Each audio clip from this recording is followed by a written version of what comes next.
Have you ever watched someone reach their absolute limit? Not the kind of limit where they scream, smash glasses, or slam doors. That is an amateur emotional display. It is loud, it is messy, and most importantly, it is highly predictable.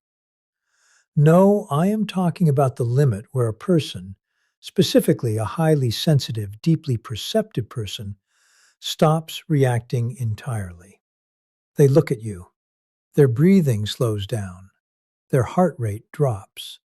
The hyper-reactive, chaotic energy you are used to managing, exploiting, or feeding off of simply vanishes. In its place is a terrifying absolute stillness.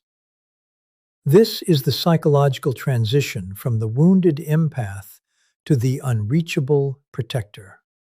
It is what happens when a person who has spent a lifetime absorbing everyone else's emotional garbage suddenly installs an unbreachable firewall. They do not hate you. They do not love you. They have simply classified you as a background variable. If you are listening to this right now because you are tired of being the emotional sponge in your relationships, or because you feel like your empathy is a weakness that keeps getting exploited, you need to understand that your sensitivity is not a flaw. It is an uncalibrated radar system. And today we are going to talk about what happens when that system undergoes a dark upgrade. We are going to dissect the micro behaviors of absolute detachment. By the end of this breakdown, you will understand the exact behavioral shift that takes someone from a vulnerable target to an entirely unmanipulable presence. If you leave this before we finish, you will continue to mistake compliance for peace, and you will miss the specific psychological framework required to flip the switch from being an open book to a locked vault. Pay close attention to the shift in your own baseline as we walk through this. Most people think the most dangerous thing an empath can do is become angry. They are wrong. When an empathetic person is angry, they're still invested. They are still burning their own fuel to send a signal to you. Their anger is proof that you still hold real estate in their nervous system. The real danger, the shift that should terrify anyone who has taken an empathetic person for granted, is the upgrade to the cold baseline. When a highly perceptive person undergoes this upgrade, they stop playing the standard game of emotional ping pong. Think about it. A manipulator or an aggressive personality relies entirely on your reaction. They feed on your defense mechanisms, your explanations, your tears, and your desperate attempts to fix things. Your reaction is their oxygen. The dark upgrade is the total deprivation of that oxygen. It begins with the eyes. In a normal state, an empathetic person's eyes are scanning for connection, warmth, and validation. They are accommodating. But when the firewall goes up, the gaze shifts. It becomes what we call an unblinking baseline. They look at you not with hatred, but with the cold, clinical curiosity of a scientist examining a specimen through a glass slide. They are observing your vocal syntax, your micro-expressions of panic, your shifting posture, but they are feeling absolutely nothing. This is not the standard silent treatment. The silent treatment is a childish tactical maneuver designed to punish someone and elicit a reaction. It is loud in its absence. The unreachable state is completely different. It is an operational choice. They will still speak to you.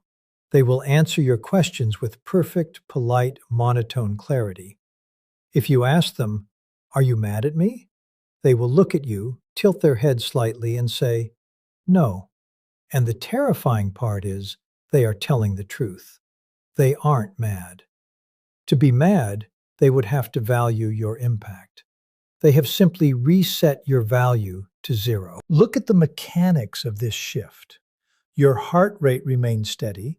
Your breath moves deep into your diaphragm. You do not interrupt. You do not defend your character. And you do not offer counter-accusations. When a person hurls an emotional insult at you, you let it hang in the air between you like a heavy mist. You watch it dissipate.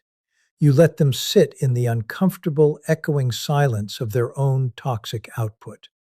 This is the moment the power dynamic permanently flips. The person attempting to manipulate you will suddenly feel an intense spike of anxiety. Why? Because they are staring into a mirror that refuses to distort. They are forced to confront their own behavioral bankruptcy because you are no longer absorbing the impact for them. This upgrade is called dark, not because it is evil, but because it is hidden, impenetrable, and absolute. It is the conscious decision to stop allowing your open heart to be used as a doormat. You retain your ability to feel deeply, but you restrict the access codes. You become a fortress, cold to the predatory gaze, calm in the face of psychological storms, and entirely, beautifully unreachable to anyone who has not earned the right to enter. When we think about boundaries, our minds instantly jump to a specific mental image: someone standing up straight, pointing a finger, and raising their voice to say, "No more." We have been conditioned by pop psychology to believe that setting a boundary is an act of loud, assertive declaration. We are told to state our terms, issue our ultimatums, and explicitly warn people about what will happen if they cross the line. But if you analyze human behavior from a tactical perspective, you quickly realize that the moment you loudly announce a boundary, you have actually handed your opponent a blueprint of your vulnerabilities. A loud boundary tells a manipulator exactly where your pain points are. It reveals what triggers you, what frightens you, and where your emotional limits lie. It gives them a target to aim for later. True psychological boundaries, the kind that cannot be breached, negotiated, or dismantled, are never announced with a megaphone. They are enforced entirely in the dark, through immediate, calculated behavioral shifts. Think about how a high-agency individual operates when an emotional line is crossed. They do not gasp, they do not launch into an explanation, and they certainly do not argue. Why? Because arguing is a form of negotiation. When you argue with someone about how they treated you, you are subtly telling them that their behavior is open for debate. You are giving them a chance to justify, minimize, or gaslight you out of your reality. The moment you enter that arena, your boundary has already failed. The dark upgrade requires you to replace the loud declaration with absolute, undeniable behavioral consequence. If a person treats you with disrespect during a conversation, you do not lecture them on basic decency. You simply stop speaking. You look at them. You let their words hang in the air until the silence becomes heavy and suffocating. And then you smoothly change the subject or physically remove yourself from the space. There is no emotional heat in this transition. You do not storm out of the room. Slamming a door is just another way of begging for attention. You walk away with the calm, deliberate pacing of someone who has somewhere else to be. This silent enforcement relies on a profound psychological truth. Human beings adjust their behavior based on consequences, not lectures. When you react with anger, you are giving the other person an emotional payload. Even negative attention is a form of reinforcement for a toxic dynamic. But when you respond with an immediate, freezing drop in your emotional temperature, you create a psychological vacuum. The individual who crossed the line is suddenly left standing alone with their own toxicity, completely starved of the defensive reaction they were expecting. They expect you to cry, to yell, or to over-explain yourself. Instead, they hit a solid wall of absolute stillness.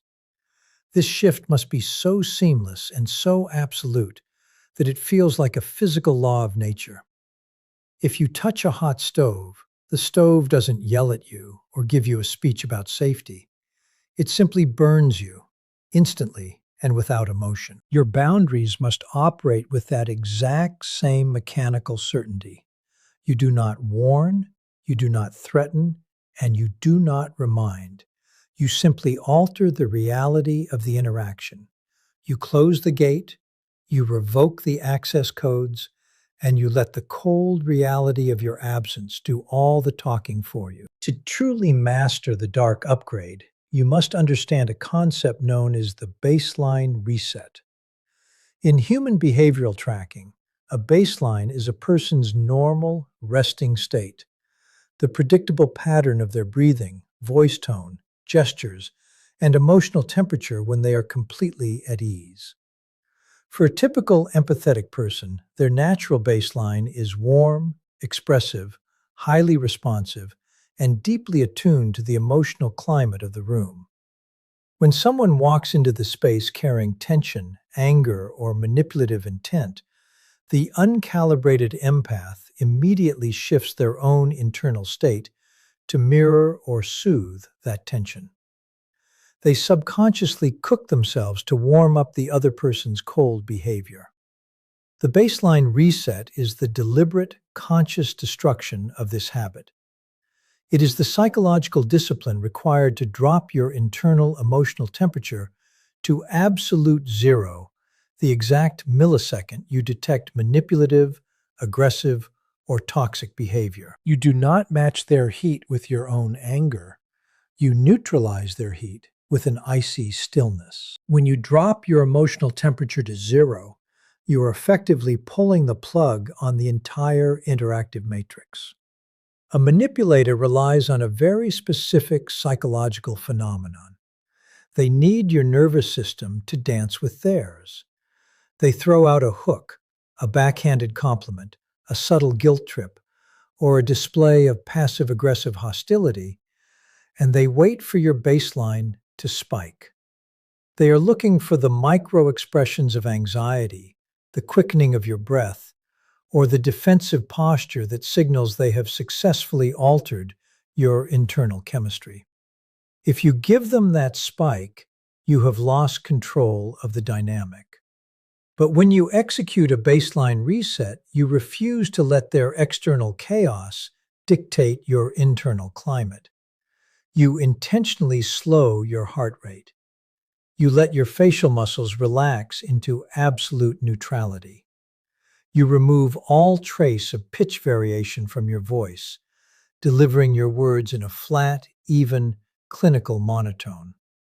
You become an emotional dead zone. This drop to zero creates an immediate, severe psychological crisis for the person attempting to manipulate you. Human beings are hardwired to look for feedback loops in social interactions.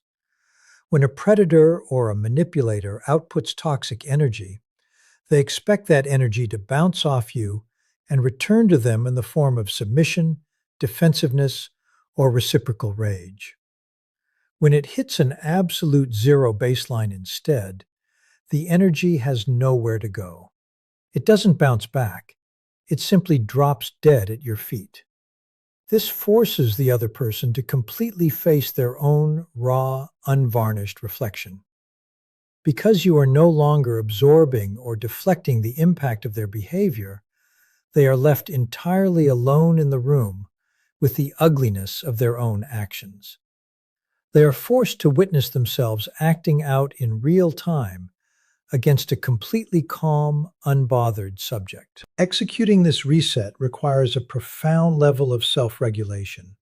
You must train your nervous system to view an emotional attack not as a personal crisis, but as a data stream.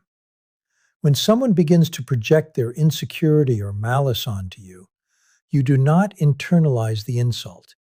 Instead, you mentally step back and observe the mechanics of their desperation.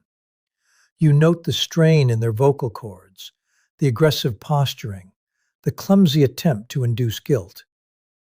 By treating their behavior as a purely mechanical exhibit, you detach your ego from the equation entirely. Your warmth is an expensive luxury, a high-value asset reserved exclusively for those who bring safety and reciprocity into your life. The moment someone treats that warmth as a vulnerability to be exploited, the baseline reset automatically activates. The lights go out, the warmth vanishes, and they are left standing in the freezing dark of your absolute indifference. There is a profound structural difference between the stillness of a victim who is freezing in fear and the stillness of a predator who is calculating their next move. In the realm of behavioral psychology, we must learn to distinguish between these two states, because the dark upgrade requires you to transition completely out of the former and permanently into the latter. When an uncalibrated, empathetic person is subjected to emotional abuse or manipulation, they often go still, but it is a defensive, fragile stillness. Their body is rigid, their breathing is shallow and trapped in the upper chest, and their eyes are wide, darting around to assess the threat. This is the stillness of prey. It signals to the manipulator that their attack is landing with maximum impact, causing internal panic and paralysis. The manipulator reads this body language instantly and feels a sense of absolute control. The dark upgrade replaces this fragile state with what we call protective high-agency stillness, a deliberate, powerful quietness that completely neutralizes the standard tactics of emotional predators. High-agency stillness is not born out of fear or helplessness. It is born out of total psychological supremacy and self-regulation. When you adopt this state, your physical presence changes fundamentally. Your shoulders drop, relaxing away from your ears. Your breathing deepens, moving smoothly into your abdomen, which sends a biological signal to your brain that you are entirely safe. Your movements become slow, fluid, and highly economical. You do not fidget, you do not adjust your clothing, and you do not look away to avoid eye contact. You look directly at the person attempting to provoke you, holding a steady, unblinking gaze. This is the exact same stillness displayed by an apex predator or a highly trained interrogator. It is an active, heavy silence that communicates a terrifying message to the observer. Nothing you are saying or doing is capable of moving me. Emotional predators rely entirely on your defensive reactions to navigate the interaction. They use your anger, your tears, or your frantic explanations as stepping stones to advance their agenda. If they can make you angry, they can call you unstable. If they can make you cry, they can call you overly sensitive. But when they run into high-agency stillness, they hit a psychological brick wall. They throw their best insults, their most cutting guilt trips, or their loudest outbursts at you, and your physical baseline does not change by even a fraction of a percent. This complete lack of feedback disorients them on a profound level. Because they cannot read the effect of their words on your face or in your posture, they begin to lose confidence in their own strategy. The script they have run successfully on dozens of other people suddenly stops working, and they are flooded with a sudden, overwhelming sense of vulnerability. By maintaining this protective stillness, you effectively flip the roles in the interaction. The person who walked into the room trying to dominate you suddenly finds themselves feeling small, exposed, and deeply, intensely self-conscious.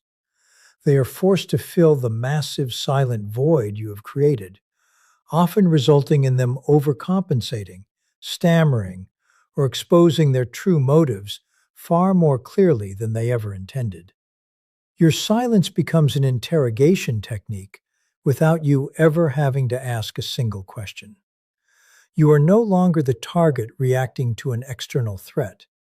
You are the unmovable center of gravity in the room, watching an amateur emotional display exhaust itself against the impenetrable fortress of your calm. To step fully into this advanced psychological posture, You must transition from a state of emotional absorption to a state of clinical observation.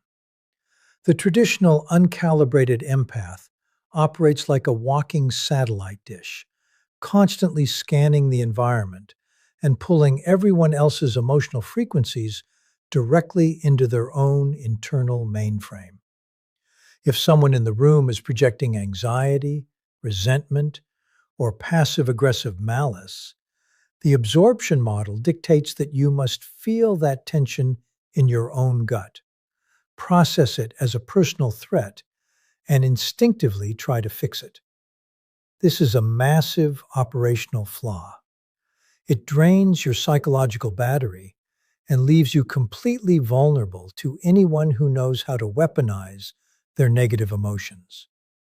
The dark upgrade requires you to build an operational firewall. This means you completely stop absorbing human emotional data and instead begin to observe it objectively, processing human behavior like a clinical behavioral profiler rather than an emotional casualty. When you activate this operational firewall, a profound shift occurs in how you interpret a crisis.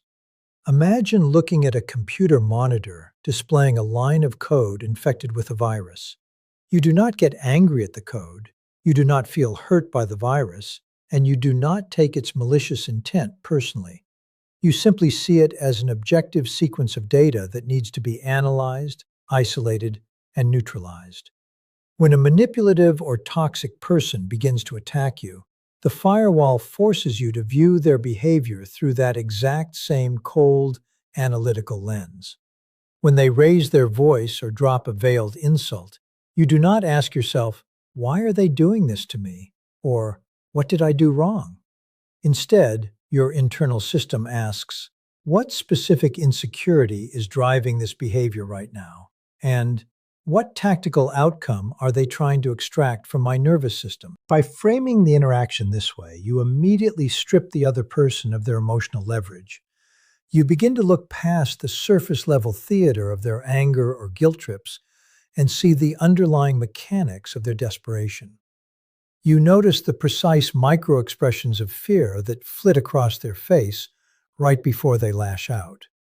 You hear the slight crack in their voice that reveals how deeply insecure they actually feel. You track the shifting of their weight and the nervous tension in their hands.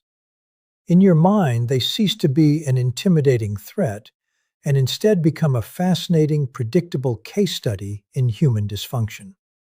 You are no longer trapped in the lower brain survival response of fight or flight. You are operating entirely from the high-agency prefrontal cortex, mapping out their behavioral patterns in real time. This analytical distance changes the entire physical chemistry of the interaction. Because you are observing rather than absorbing, the toxic payload they are throwing at you hits the firewall and instantly drops to 0 bytes of influence. It cannot cross the barrier into your emotional core. You are entirely free to let them speak, let them rage, or let them attempt to manipulate, because none of it is entering your system. You are simply gathering intelligence.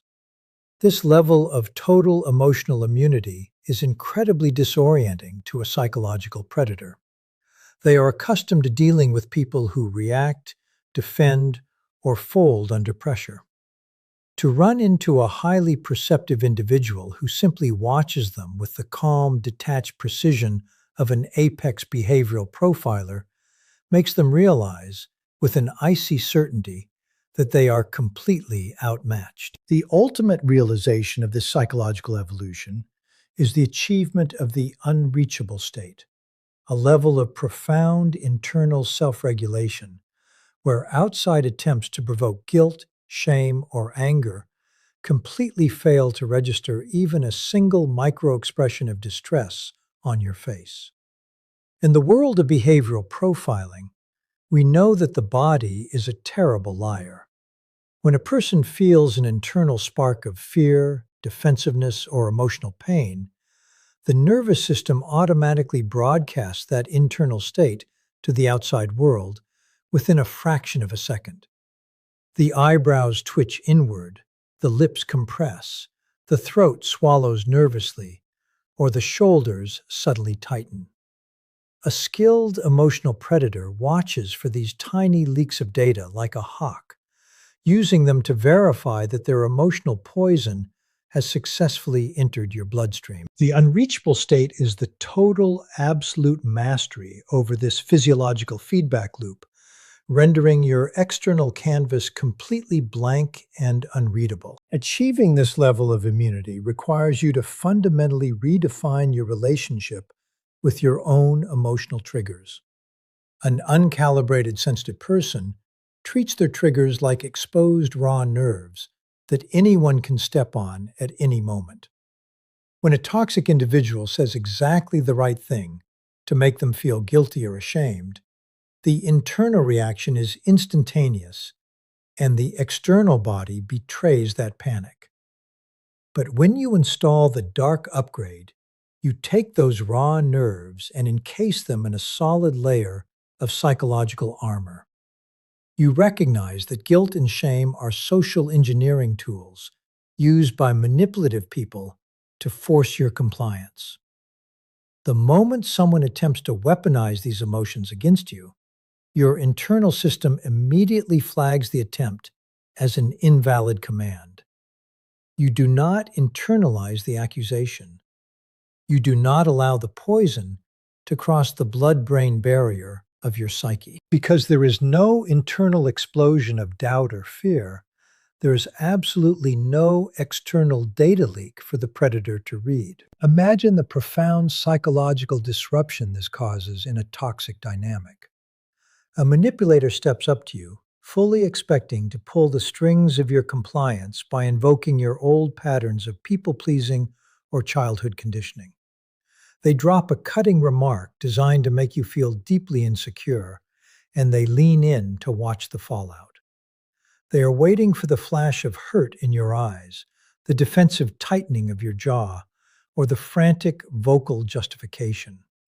Instead, they find absolutely nothing. Your facial muscles remain entirely relaxed, your breathing remains deep and rhythmic, and your eyes hold a steady, calm, almost bored neutrality.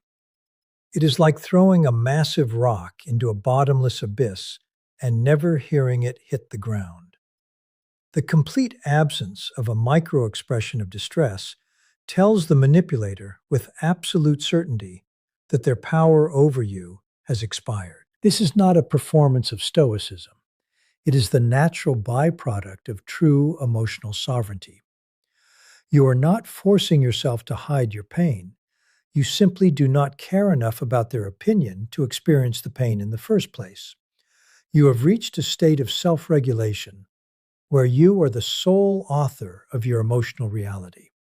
The insults, the shifting goalposts, and the desperate attempts to make you the villain simply bounce off your psychological perimeter like rain off a glass windshield.